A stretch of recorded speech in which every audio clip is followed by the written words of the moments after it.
What are the biggest roadblocks that you had in this journey of monetizing knowledge? When I hear the question, I can't really think back in time and remember exactly the. I mean, from what you heard before, it was probably money, to be honest.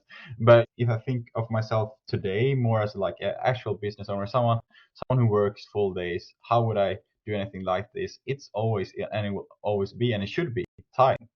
What should you prioritize, and how should you make it efficient enough to actually be worth the time?